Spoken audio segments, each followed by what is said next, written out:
Sheep Ahoy is not a bad cartoon. There's nothing specifically wrong with it, but unusually for me, there's nothing about this that I found endearing. And normally I love Ralph Wolf and Sam Sheepdog cartoons. Usually there are so many different things that I find adorable or funny or quirky, but apart from Ralph Wolf patting a sheep on the butt, there wasn't really much in this that spoke to me that I found interesting. But again, there's nothing wrong with it. It's not like it's badly animated or that it doesn't flow well or that the things don't make a lot of sense.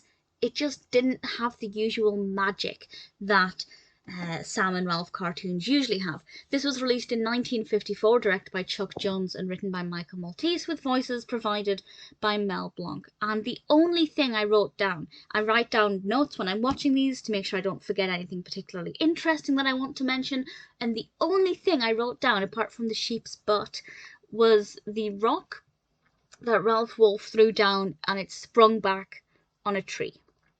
And that's the only thing I wrote down as being particularly interesting. Everything else was just, it was fine. But that's not what I usually get out of Sam and Ralph cartoons. However, I did like the changing over with the other sheepdog and the other wolf. I found that to be quite interesting and quite entertaining. And I don't think I'd seen that happen before in another Sam and Ralph cartoon. I could be wrong, but certainly it doesn't happen every time. So I thought that was quite a nice touch.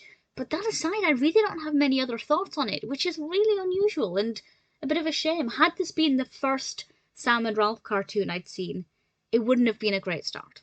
So I'm glad it's not. I'm glad I know that generally the quality is much better. If this is the first and only Sam and Ralph cartoon you've seen, please don't, and of course if you felt the same way I did, please don't think the rest are like this. I thoroughly recommend those cartoons. I'd say watch this, of course, if you're a fan of Sam and Ralph, but it's pretty atypical in terms of the quality. So, I don't know, it wasn't bad, but it definitely wasn't the usual high quality that Sam Sheepdog and Ralph Wolf cartoons usually are.